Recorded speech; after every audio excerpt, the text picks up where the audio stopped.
Projeto Fragmentos, novela número 29, Duas Vidas, de Jeanette Claire, exibida entre 1976 e 1977, no horário das 8 da Globo. Bem, essa novela é uma novela muito esperada, pelo menos por mim. Lamentamos que ela não veio no resgate, obviamente, gostaria de ter assistido aos 154 capítulos totais da trama.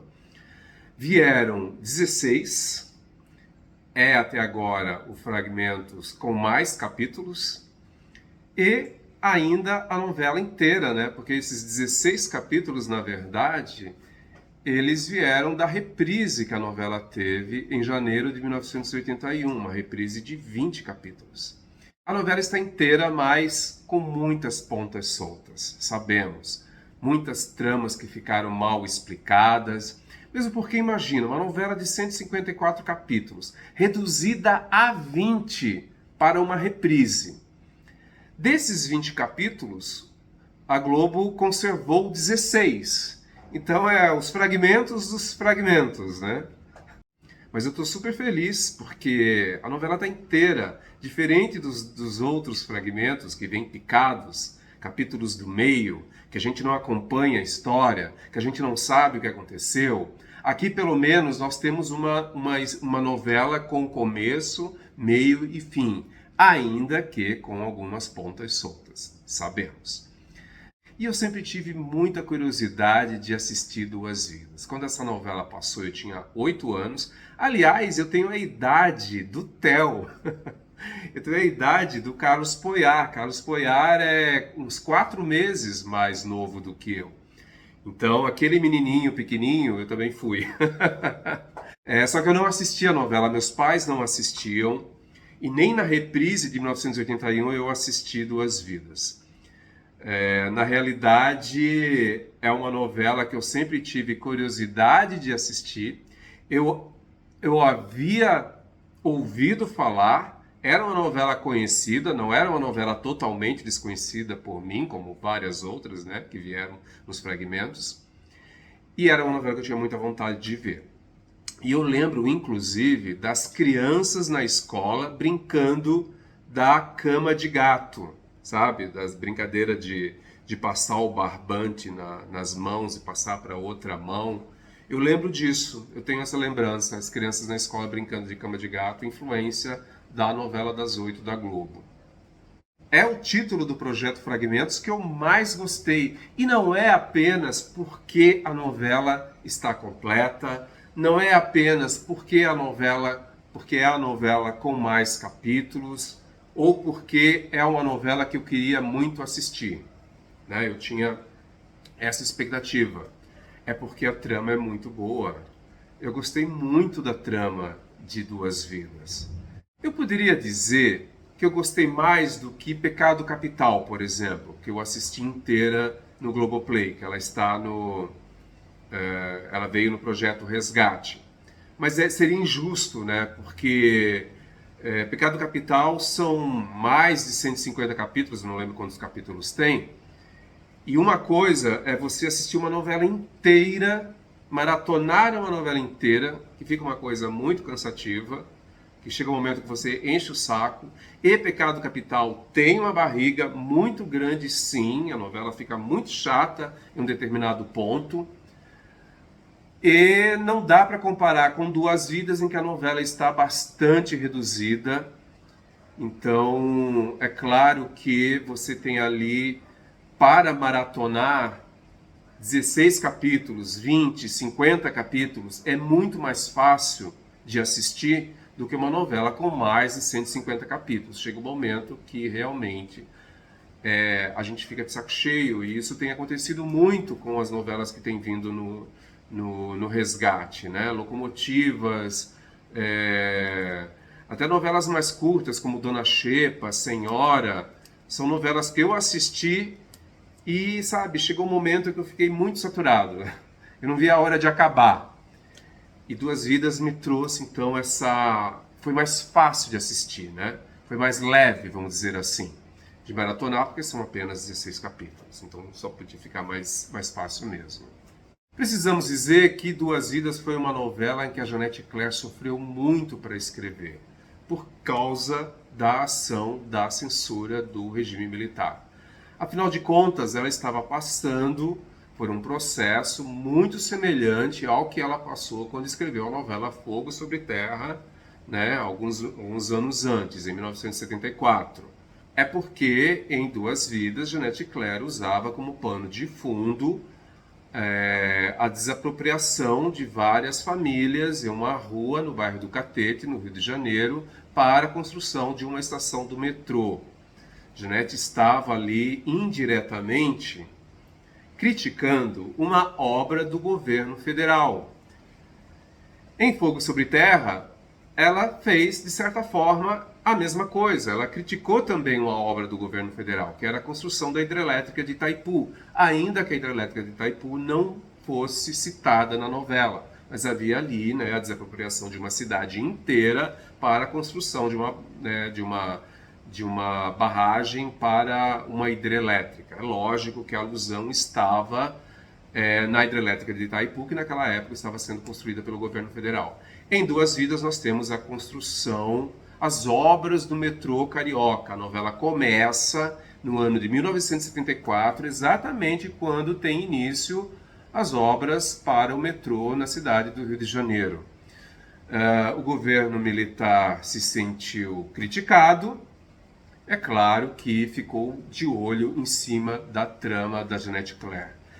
Ao longo do tempo, isso a gente até percebe nesses fragmentos, a suposta crítica, né, entre aspas, muitas aspas, que Jeanette fazia à obra do governo, ela foi se diluindo ao longo do tempo, e é claro que os dramas dos personagens é que prevaleceram durante toda a novela. Os dramas da Leda Maria, do Dino, do Vitor, da Sônia e do Maurício, do seu Menelau, do Valdo, enfim, os dramas dos personagens e não mais a crítica a uma obra do governo, né?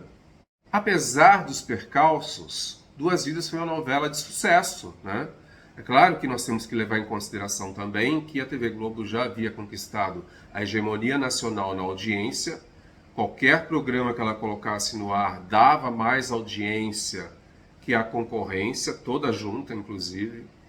Mas Duas Vidas era uma novela de sucesso, sim. E os últimos capítulos registraram ótimas audiências, né?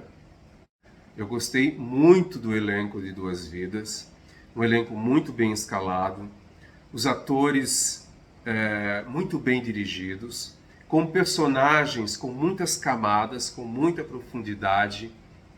Nós temos ali novamente Beth Faria e Francisco Coco fazendo um par romântico, como eles fizeram em Pecado Capital. Lembrando que Pecado Capital foi a novela anterior, né, da Jeanette. Pecado Capital terminou, acho que em junho ou julho de 1976, e em dezembro Jeanette já estava de volta com Duas Vidas. A Globo vinha da novela O Casarão, novela de Lauro César Muniz, que era uma novela de prestígio, porém não foi assim um grande sucesso de audiência, né? É uma novela muito elogiada pela crítica, mas que o público não havia comprado totalmente aquela história, não havia entendido direito o que acontecia, aquela questão das várias épocas que se intercalavam na trama. Então o Daniel Filho ele queria escrever uma novela fácil, uma novela que fosse de fácil assimilação pelo público. Nada melhor do que chamar Jeanette Claire, autora do último grande sucesso do Horário das 8, que foi Pecado Capital. Ele na direção, repetia-se a dobradinha, Daniel e Jeanette, e repetia-se também o casal romântico central, Beth Faria e Francisco Coco. Agora com personagens completamente diferentes, né? Isso é muito legal. O Francisco Coco saiu de Carlão, que era um tipo bem popular, machão, grosseirão, e encarnava um médico culto, uma pessoa esclarecida, calma, ainda que um tanto intolerante. Nós vimos aí umas sequências em que o Dr. Vitor Amadeu ele tem uns episódios de muita intolerância, né? Principalmente na relação com a Leda Maria. mas é um personagem completamente diferente do Carlão de Pecado Capital. A própria Leda Maria é uma personagem muito diferente da Lucinha. Aliás, a Leda Maria é um personagem com muito mais camadas que a Lucinha, né? É uma personagem muito mais rica que a Lucinha. A Lucinha, na verdade, é meio bobona, né? Eu ouso dizer que o grande destaque da novela Pecado Capital é o personagem Carlão. Ele é a força motora da novela, né? E a Lucinha está ali apenas para fazer uma escada para o Carlão. Em Duas Vidas é o contrário, é a Leda Maria a grande força motora da novela e a relação dela com o Dino, personagem do Mário Gomes. E o Francisco Coco é o contraponto, né, entre Leda e Dino. Porque eu gostei muito dessa história de amor, né? A novela inteira é a história de amor da Leda Maria pelo Dino e não pelo Dr. Vitor Amadeu. O Dr. Vitor, ele é apaixonado pela Leda, mas ele só vai ser correspondido nesse amor no final. Provavelmente, pelo que eu entendi desses fragmentos, no último mês da novela é que a Leda Maria aceita que ela de fato esqueceu o Dino e que ela passou a amar o Dr. Vitor, ainda que soasse um tanto quanto brusco, mas é muito curioso isso, uma personagem tão rica, tão boa, presa a um amor tóxico, né? Porque o Dino é um personagem muito tóxico. E o Dino é um personagem ótimo. E Mário Gomes estava ótimo. Nós estamos falando, né, de década de 70, um período em que o Mário Gomes ainda não havia incorporado aqueles tipos bobalhões que ele fez em novelas do horário das 7 na década de 80, Plumas e Paetês, Jogo da Vida, Guerra dos Sexos, Vereda Tropical. Vocês percebem que todos esses personagens são muito parecidos, seguem uma linha de humor, um herói romântico, bobalhão, né? Um tipo meio aparvalhado. O Mário Gomes, ele entrega em Duas Vidas uma interpretação muito mais rica, muito mais convincente. O personagem era ótimo, era bem escrito. Ele formava, junto com Bete Faria e com Francisco Coco, a tríade de protagonistas absolutos da novela. Então foi muito bom ver o Mário Gomes entregando tanto, né? Que sempre foi um ator muito criticado, né? E aqui a gente vê o Mário Gomes numa interpretação muito boa, por sinal. Eu diria até que é o melhor personagem do Mário Gomes que eu já vi na televisão.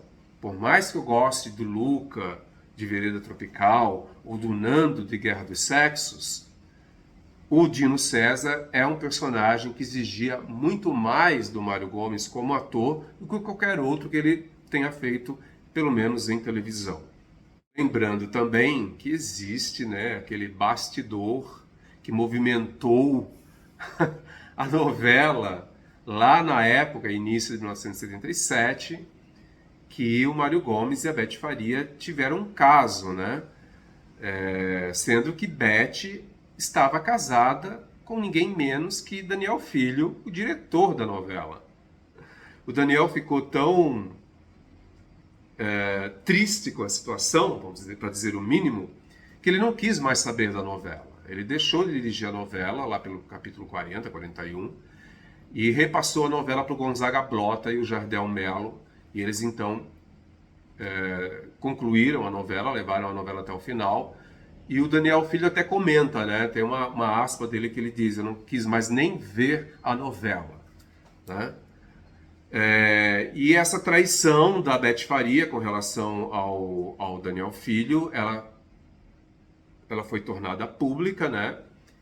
E encheu as revistas e notas de fofoca, enfim, deve ter rendido bastante na época.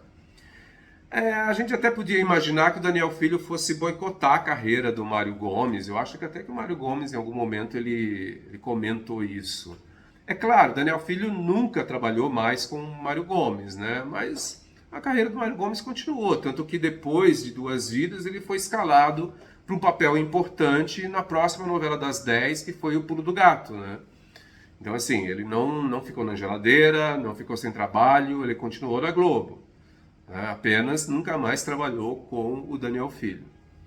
E aí, quando a gente fala de Mário Gomes em Duas Vidas, a gente tem que falar também da fofoca maldosa com relação ao Mário Gomes a respeito da cenoura, né, o apelido que ele recebeu a partir de então e pelo qual ele ficou conhecido para o resto da vida até hoje, Cenourinha, que é uma coisa de muito mau gosto, uma cilada que o Carlos Imperial armou para o Mário Gomes. Bem, ele assume que ele plantou uma notícia falsa num jornal sensacionalista do Rio de Janeiro, dizendo que o Mário Gomes havia dado entrada no hospital com uma cenoura entalada naquela região onde o sol não bate.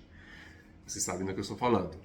Isso o Carlos Imperial fez em represália ao Mário Gomes, porque eles haviam trabalhado juntos em um filme. O filme estava sendo lançado na época da estreia da novela, e o Carlos Imperial mandou espalhar pela cidade do Rio de Janeiro cartazes com Mário Gomes vestido de mulher. Mário Gomes não gostou, pediu judicialmente, conseguiu uma liminar para que todos os cartazes fossem recolhidos. Carlos Imperial gostou menos ainda, né? Foi aí que ele inventou essa história da cenoura, que de certa forma manchou, né, a reputação do Mário Gomes. É claro que a gente sabe que isso não aconteceu, mas carregar essa pecha pelo resto da vida é bem triste. Preciso falar também de outros atores do elenco que tiveram grande importância e grande destaque dentro da novela Duas Vidas, né? Susana Vieira como Cláudia, que personagem boa. Eu acho até curioso que a Susana Vieira fala pouco da Cláudia de Duas Vidas. Ela fala muito de Escalada, ela fala de O Espigão, ela fala de Anjo Mal, logicamente, ela fala da sucessora. É claro, das novelas depois dos anos 90 em diante, a Branca de Por Amor, a Maria do Carmo de Senhora do Destino, mas eu não me lembro de ter ouvido Susana Vieira falar de Cláudia, que era uma personagem tão boa, né, em que ela fez tão bem. Ela se destaca no elenco. Eu gosto muito da Cláudia, da Susana Vieira, e da relação dela com o Dino e com a sogra. Aliás, toda essa trama da Cláudia, da sogra, Dona Leonor, né, vivida pela atriz portuguesa Laura Soveral, toda essa trama é muito boa, né? Toda a maneira como o Dino se aproximou, forjou uma farsa ali com aquela mulher. A Laura Soveral, ótima como a Dona Leonor, uma mulher obcecada pela memória do filho morto. É uma trama muito interessante e que eu achei muito bem conduzida, inclusive, né? É uma pena que nesses fragmentos faltou o capítulo do julgamento do Dino César, né, em que a Dona Leonor dá o depoimento. Acho que isso deveria ter ido ao ar no penúltimo capítulo ou antepenúltimo capítulo, uma coisa assim. E nós vimos nas cenas do próximo capítulo, no entanto, o próximo capítulo não veio no projeto Fragmentos. Faltou esse capítulo do julgamento do Dino. Mas dá a entender que a mãe do Dino, que era a Virgínia, personagem de Heloísa Helena, ela procura a portuguesa, a Dona Leonor, para intervir a favor do seu filho, usando, né, daquela conversa de que ela também já foi mãe, enfim. E ela consegue sensibilizar a Dona Leonor, e a Dona Leonor, então, no julgamento, inocenta o Dino César. E aí o Dino César vai seguir a vida dele, vai acabar cantando num circo. Eu acho esse arco do Dino sensacional, né? Que é um cara ambicioso, um cara tóxico, interesseiro, que quer vencer na carreira a todo custo, a ponto de enganar e ludibriar, como ele fez com a Dona Leonor. Ele alcança o sucesso e, quando ele está lá no topo, ele então fica deslumbrado com aquele sucesso, fica arrogante, e aí ele cai E claro, também com a ajuda da própria Cláudia, né? Porque a Cláudia não aceitava ser preterida pela Leda Maria. E durante toda essa trajetória, esse amor maluco entre Leda e Dino. Gente, isso é muito bom. Eu gostei muito disso, muito dessa trama central. Temos também Isabel Ribeiro e Stepan Essessian, um casal muito bom, né? Sônia e Maurício. Não foi a primeira vez em que uma telenovela abordou o amor de uma mulher mais velha por um rapaz mais jovem, né? Nós já tivemos isso, por exemplo, em Uma Rosa com Amor. A personagem da Tônia Carreiro, que era uma diva do teatro, né? Ela tenta ajudar um jovem ator iniciante, que é o personagem do Marcos Paulo, e os dois acabam se envolvendo. Então, mulher madura com homem mais jovem já teve, não foi a primeira vez, mas foi a primeira vez em que a problemática dessa relação foi abordada numa novela no horário das 8 da Globo, e por isso muito visada pela ação da censura federal. Tanto que a Janete Claire foi obrigada a casar os personagens, né? Porque não estava nos planos dela casar Sônia e Maurício. Mas eles acabaram casados na igreja, como mandava todo o figurino da época, né? Aliás, as novelas antigas, até a década de 80, se falava muito em casamento, né? Os personagens se conheciam, se apaixonavam e já queriam se casar. Eu acho isso muito curioso. Mas é porque era uma exigência da televisão da época, né? Você não podia namorar sem vislumbrar um compromisso sério, né? Isso é uma coisa da época. Graças a Deus, isso foi deixado de lado dos anos 90 em diante, né? A abordagem muda porque também a sociedade evolui, os tempos mudam, etc. Mas eu gostei muito desse casal também. E Isabel Ribeiro, é sempre bom ver Isabel Ribeiro em cena. A personagem é ótima, uma personagem dramática, muito boa. Eu adorei vê-la. O que falar de Sadi Cabral, um ator maravilhoso, que a gente não vê, né? Na Globo mesmo, acho que de tudo que tem no acervo da Globo atualmente, no Globoplay, é o único trabalho do Sadi Cabral, não é?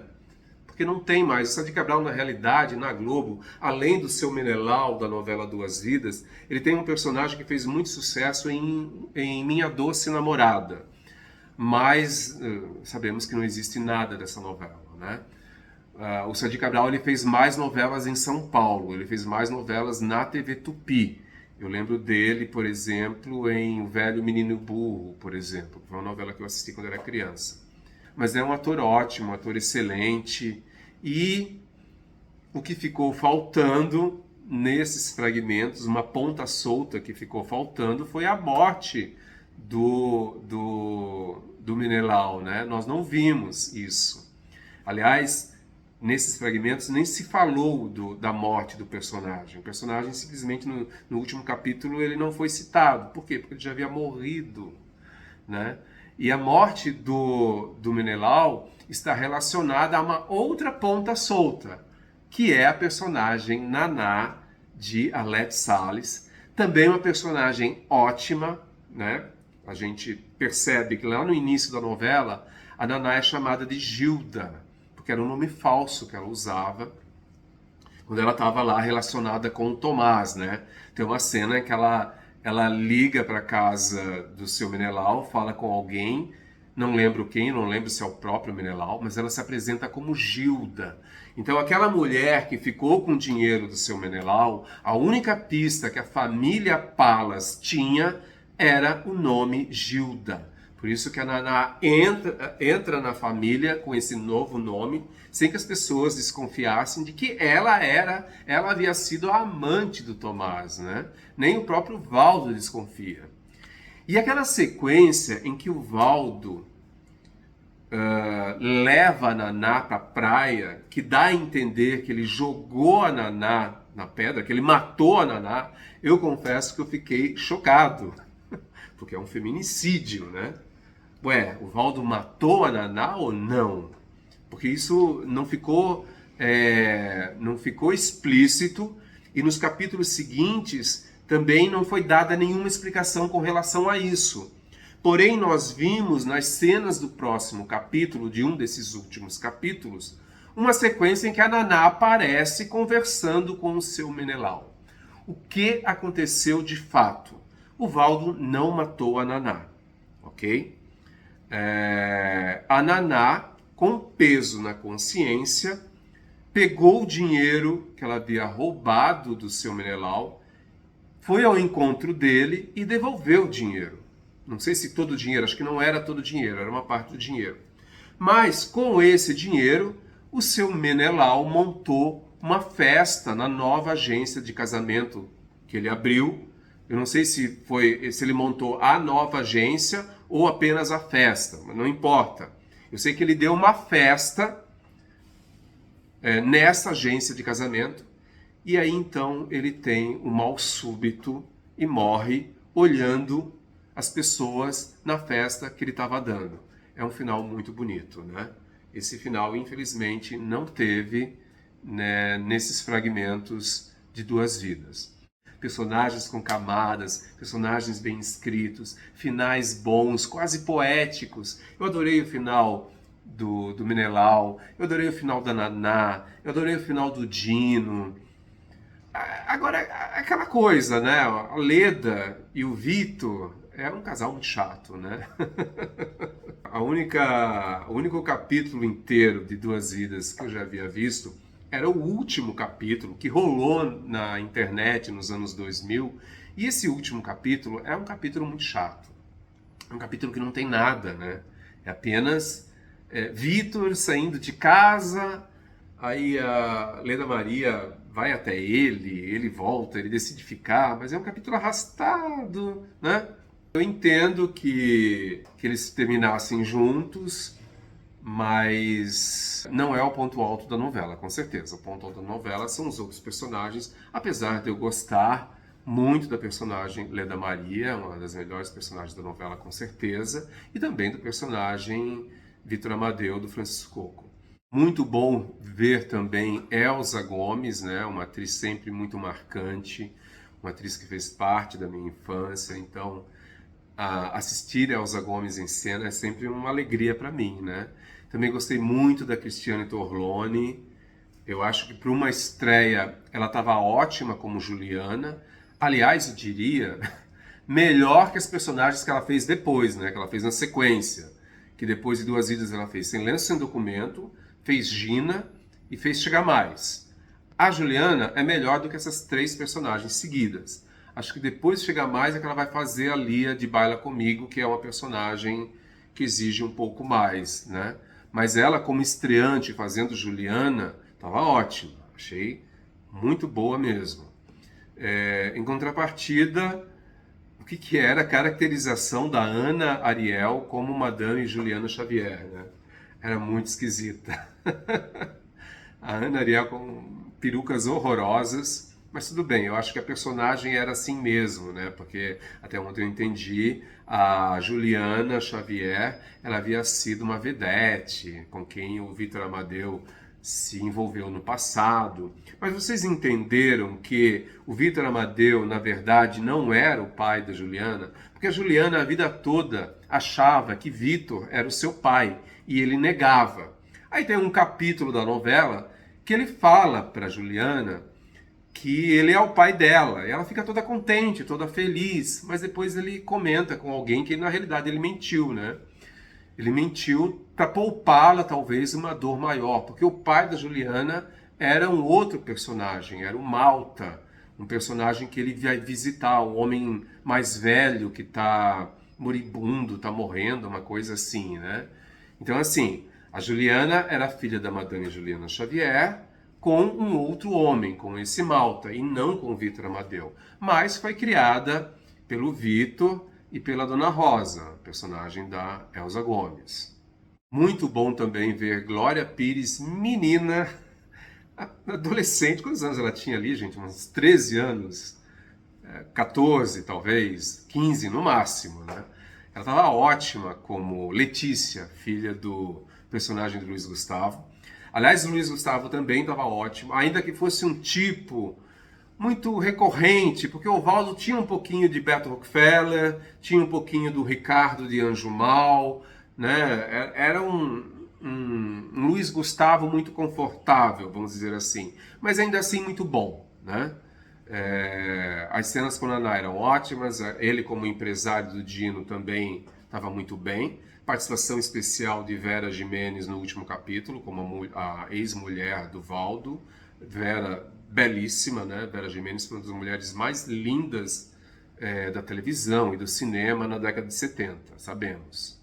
E é claro, temos que falar do menino Carlos Poyar, que hoje é um cinquentão, tem a minha idade, é uma gracinha, né? O menino é ótimo, o Carlos Poyar era ótimo como Theo. E ele até teve uma sobrevida na televisão, né? Porque logo depois de Duas Vidas, ele foi escalado para a novela O Astro, que ele fazia o filho da Laurinha, um dos filhos da Laurinha, né? E do Neco, Ângela Leal e Flávio Miliaccio, na novela O Astro.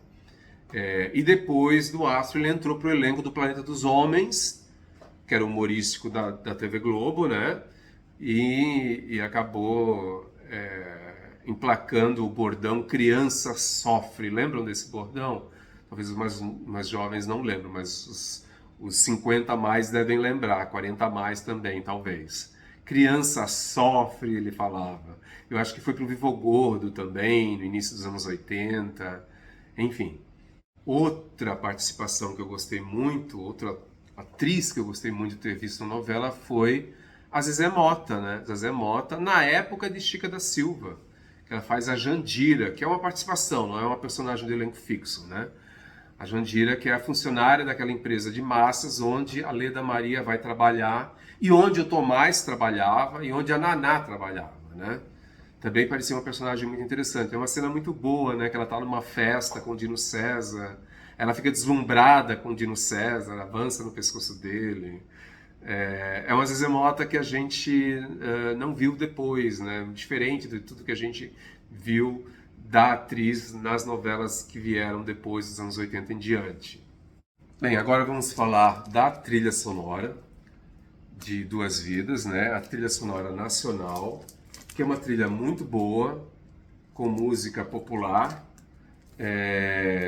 e com músicas que tocaram para personagens. Eu gosto quando a trilha sonora, quando as músicas da trilha sonora, as músicas do LP, do CD, elas de fato são usadas para personagens como temas de personagens. E não música que está ali no disco e simplesmente não toca na novela. É claro que nem sempre dá para tocar toda a música, mas eu acho que pelo menos Duas Vidas nacional tem músicas próprias para personagens, como Menina de Cabelos Longos, da GP, que era tema de Valdo e Naná. Vá, Mas Volte, com Ângela Maria, uma música belíssima, tema de Leda Maria, né? Sorte Tem Quem Acredita Nela, uma música do Fernando Mendes, que tocou para o Valdo e tocou para o Dino também. Paralelas com Vanusa, um grande sucesso, uma música que fez muito sucesso na época, que era tema do Dr. Vitor Amadeu. O que mais? Olhos nos Olhos, com Agnaldo Timóteo, que era tema da Cláudia, personagem da Suzana Vieira. As Rosas Não Falam, um grande sucesso do repertório da Beth Carvalho, que serviu de tema para Maurício e Sônia. E é claro, a música da abertura, Deixa, em que um vocal feminino apenas repetia, né? Deixa, deixa, deixa. E esse vocal feminino, esse coral feminino, eram as garotas de uma banda recém-criada chamada Bandits of Love, que logo depois mudou de nome, passou a gravar músicas de discoteca, ninguém menos que as Harmony Cats, que fizeram muito sucesso ali entre o final da década de 70 e início dos anos 80, né? Inclusive, as Harmony Cats têm um medley de músicas famosas de discoteca que entraram para a trilha internacional da novela Dancing Days. Quem conhece sabe do que eu estou falando. Uma trilha muito boa de Duas Vidas, que tocou bastante, gostei muito. Não se pode falar o mesmo da trilha de Duas Vidas Internacional, que é uma trilha muito boa, eu adoro essa trilha, porém ela não foi muito bem aproveitada dentro da novela, pelo que eu percebi, né? Por exemplo, 3 das músicas de maior sucesso dessa trilha, que tocaram muito no rádio, que tocam ainda muito na Alpha FM, etc., são I Never Cry, com Alice Cooper, Lost Without Your Love, com Brad, e Tonight's the Night, com Rod Stewart, 3 dos maiores sucessos da trilha que não tocavam para personagens dentro da novela, infelizmente. Mas tocava para o casal Leda Maria e Vitor Amadeu a música My Dear, de uma banda chamada Manchester, que eu não conheço, e que, francamente, que música ruim. Tem E.T. d'Amour, que é uma música instrumental que tocava para Sônia e Maurício, que fez bastante sucesso na época. O que mais? You're So Tender, com Christian, da dupla Christian e Ralph, né? Acho que vocês sabem que o Christian, ele gravou muitas músicas em inglês, a maioria delas entrou para trilhas de novelas, e nós temos aqui na trilha de Duas Vidas, You're So Tender, que foi tema da Cláudia, personagem de Susana Vieira. Também uma pena não ter ouvido na novela Golden Years, do David Bowie, tocou em uma determinada cena, fiquei até contente de ter ouvido Golden Years, mas não serviu para nenhum personagem e nem ambientação, nem nada, que é uma música maravilhosa do David Bowie, né? Enfim, uma trilha muito boa, mas um tanto quanto desperdiçada, eu acho. Bem, esses foram os fragmentos de Duas Vidas, os meus fragmentos preferidos, com certeza, não só porque é o fragmentos com mais capítulos, não só porque era uma novela que eu queria muito assistir, mas também porque a novela é ótima, né? Lamentamos que a novela não esteja de fato inteira, não tenha entrado no projeto Resgate, mas eu gostei muito do que vi. Preciso dizer que a novela Duas Vidas foi revisada e está atualizadíssima no site Tetramaturgia, cheio de informações curiosas e interessantes, com pesquisa do meu amigo e colaborador Sebastião Wellington Pereira. E ficamos por aqui. Não deixe de assinar o canal, ativar a sinetinha, deixar seus comentários. Gostaram desses fragmentos? Concordam comigo? Discordam? O que vocês mais gostaram? O que vocês menos gostaram? E aí no mês que vem nós damos continuidade ao próximo título no projeto Fragmentos do Globoplay. Até lá!